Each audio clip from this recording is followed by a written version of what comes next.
Alors quand on évoque la gamme EQ de Mercedes, on pense forcément à l'avenir, un avenir dans lequel les moteurs thermiques n'existent plus et cet avenir n'est peut-être pas si loin de nous. Pour cause, le constructeur allemand affirme que d'ici 2030, l'intégralité de sa gamme sera entièrement électrique. Alors suivant la logique de l'EQA, le penchant électrique du GLA, et bien Mercedes poursuit aujourd'hui son électrification avec cette voiture, le Mercedes EQB, version zéro émission du SUV GLB. Alors avant de vous en dire plus et avant d'en prendre évidemment le volant, je vous invite d'ores et déjà à vous abonner à notre chaîne, à activer toutes les notifications. N'oubliez pas de nous laisser un commentaire et un pouce bleu sous la vidéo. Et vous pouvez évidemment retrouver l'intégralité de nos contenus sur autoplus.fr. Alors ce EQB, eh bien, de l'extérieur, reprend forcément le gabarit de son cousin thermique, le SUV GLB, même si, et c'est pas vraiment flagrant, il est un petit peu plus grand, 5 cm de plus en longueur pour une longueur totale de 4,68 m. Alors si ces 5 cm supplémentaires de ce EQB sont pas forcément flagrants, en revanche, au niveau de la face avant, là, on voit les différences stylistiques, à commencer par l'adoption de ces optiques avant beaucoup plus fines, beaucoup plus effilées, moins massives que le GLB.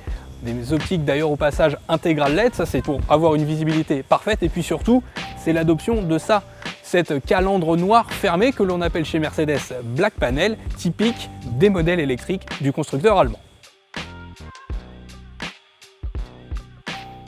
Et à l'arrière, on note également une césure visuelle avec ce EQB. Pourquoi? Eh bien parce que on a, comme toute la gamme EQ de Mercedes, l'adoption du bandeau lumineux qui vient parcourir tout le haillon et donner cette signature lumineuse évidente électrique.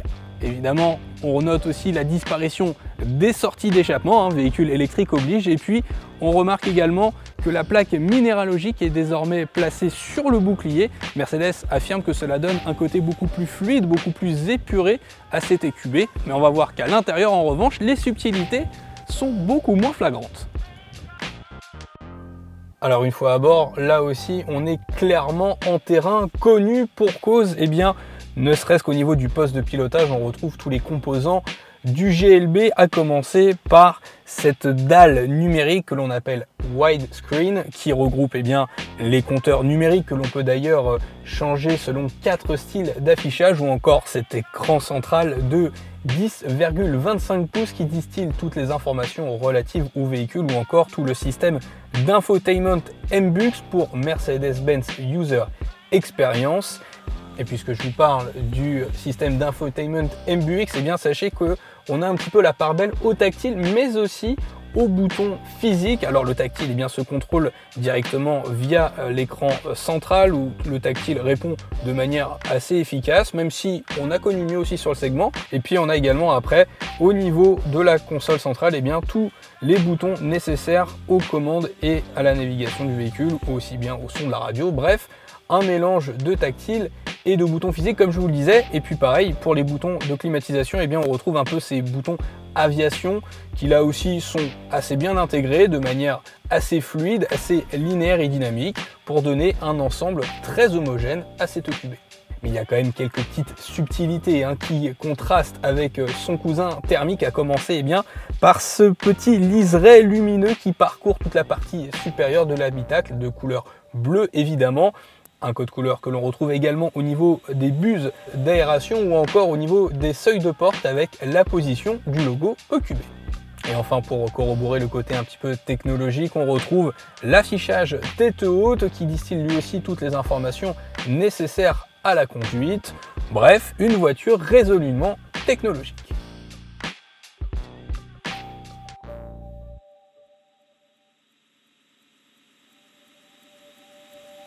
À l'arrière, même combat, là aussi on reprend tous les codes et les composants du GLB dans cette EQB. Et puis regardez quelle habitabilité aux places arrière, on a un agréable sentiment d'espace à bord. L'espace aux jambes est très conséquent, que dire aussi de la garde de toit, moi qui mesure quasiment 1,80 m, je suis évidemment à mon aise. Alors en revanche, on est bien dans cette rangée K2 puisque la troisième place centrale est plus anecdotique qu'autre chose. Et puis pour appuyer davantage l'aspect modularité et habitabilité de cette EQB, eh bien en option on retrouve, comme sur son cousin thermique, la possibilité d'avoir cette banquette coulissante, toujours donc dans un souci de gain d'espace. Et alors qui dit SUV, cette place dit forcément troisième rangée de sièges. Alors là, c'est pas du tout la même histoire, parce que déjà, ne serait-ce que pour accéder aux places arrière, il faut savoir un peu se contorsionner. Et puis une fois que l'on prend place, regardez, eh bien, on est quand même beaucoup plus à l'étroit. Une seule chose à faire, mesurer moins d'1,65 m pour profiter de cette troisième rangée de sièges, de ces places 6 et 7, parce que pour des voyages au long cours, croyez-moi, ça risque d'être très compliqué. Je pense qu'à l'image, vous voyez la différence et vous voyez de quoi je parle. Et on conclut ce petit tour du propriétaire de ce Mercedes EQB avec un mot sur le volume de coffre. Alors, un petit peu par rapport à son cousin thermique, le GLB, eh bien, il souffre du même souci, à savoir un volume de coffre assez réduit, puisque en configuration 7 places, seulement 465 litres sont disponibles et on peut aller jusqu'à plus de 1600 litres de volume de coffre une fois qu'on a rabattu tous les sièges. Et en configuration 7 places, fer de lance de ce EQB, eh bien, malheureusement, vous l'aurez compris, le volume de coffre est plus que réduit.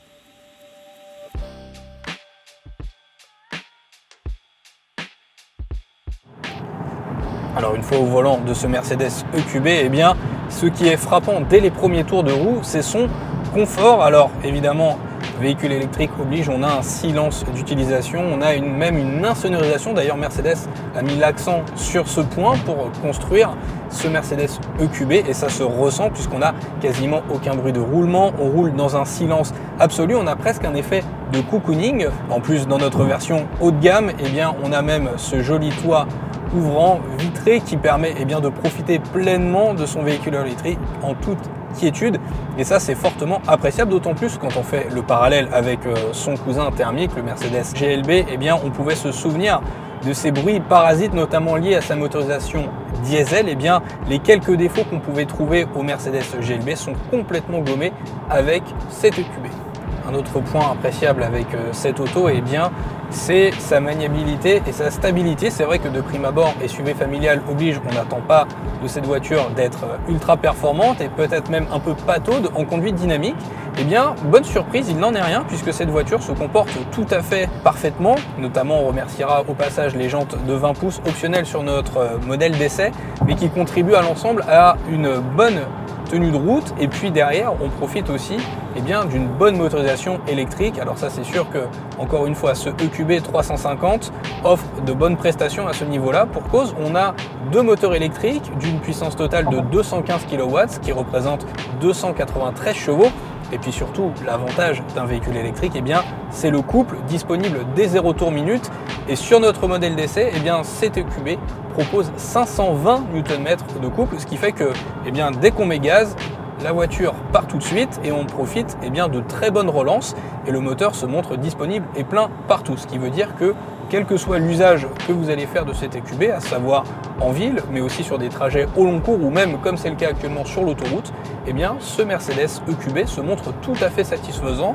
Le moteur est tout à fait dans l'air du temps et propose de bonnes prestations. Et puis on pourra toujours jouer en plus sur les différents modes de conduite, notamment en mode sport pour profiter pleinement des capacités dynamiques et motrices de ce SUV électrique à l'étoile. Alors si le moteur eh bien, tient la distance, tient le choc, la question épineuse d'un modèle électrique, c'est bien évidemment l'autonomie. Alors sur ce EQB, eh bien, on dispose d'une batterie de 66,5 kWh. Sur le papier, on nous annonce une autonomie de 419 km selon la norme WLTP. Évidemment, ça ce sont les chiffres constructeurs. On attendra évidemment que ce Mercedes EQB passe entre les mains expertes du labo pour mesurer concrètement son autonomie, mais déjà je peux vous assurer que ce que nous on affiche au niveau du tableau de bord dans le cadre de notre essai, on est quand même assez loin des 419 km annoncés. On tourne plus volontiers aux alentours des 300 km d'autonomie.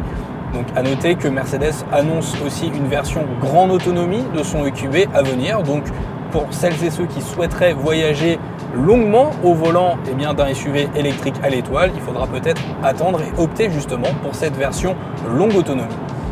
Alors s'il y a un défaut que je trouve aussi à ce Mercedes EQB, c'est au niveau du freinage peut-être. Alors 2 tonnes 1, c'est assez lourd et c'est vrai qu'il ne faudra pas hésiter à jouer avec les palettes de récupération d'énergie au freinage pour aider davantage l'auto à ralentir, puisqu'on a une course assez longue, assez molle. Ça manque peut-être un petit peu de mordant et de feeling au niveau de la pédale de frein. Bon, c'est pas non plus dramatique, c'est pas rédhibitoire, mais c'est vrai que ça peut surprendre au début. Mais en tous les cas, voilà, petite chose peut-être à revoir selon moi sur ce Mercedes EQB.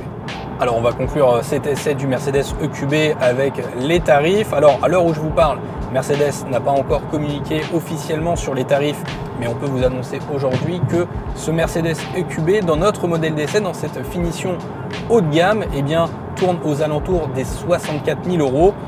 Alors c'est vrai que ça peut paraître comme ça assez cher. Maintenant, on est quand même sur un vrai véhicule premium chez Mercedes et compte tenu des prestations qu'il offre, le prix n'est pas non plus complètement ubuesque. Alors le seul problème, le seul hic qu'on pourrait trouver à ce tarif estimé, encore une fois je dis bien estimé, de 64 000 €, eh bien c'est qu'on serait au-delà de la barre des 60 000 €, barre symbolique pour bénéficier d'un éventuel bonus écologique. Maintenant, il faut aussi savoir que Mercedes proposera ce EQB en entrée de gamme à un prix moyen estimé aux alentours de 53 000 €, où là on va pouvoir rentrer dans le cadre du bonus écologique. Alors en conclusion, est-ce que ce Mercedes EQB vaut le détour? Eh bien oui, tout simplement parce que si vous étiez déjà fan du Mercedes GLB, son cousin thermique, eh bien vous avez tous les avantages, toute la praticité, l'habitabilité du SUV thermique, avec les défauts en moins, c'est-à-dire un confort de conduite optimisé, eh bien un moteur aussi tout à fait péchu, performant, aucun bruit de caisse, aucun bruit de roulement. Et en plus de ça, vous allez pouvoir en plus vous affranchir des futures restrictions de circulation à venir, on le sait. Donc pourquoi pas. Maintenant, le EQB arrive aussi sur un marché très concurrentiel. On pense notamment au Mustang Mach-E ou encore au fer de lance, le Tesla Model Y, lui aussi SUV 7 places. En tout cas, le marché des SUV électriques a de beaux jours devant lui.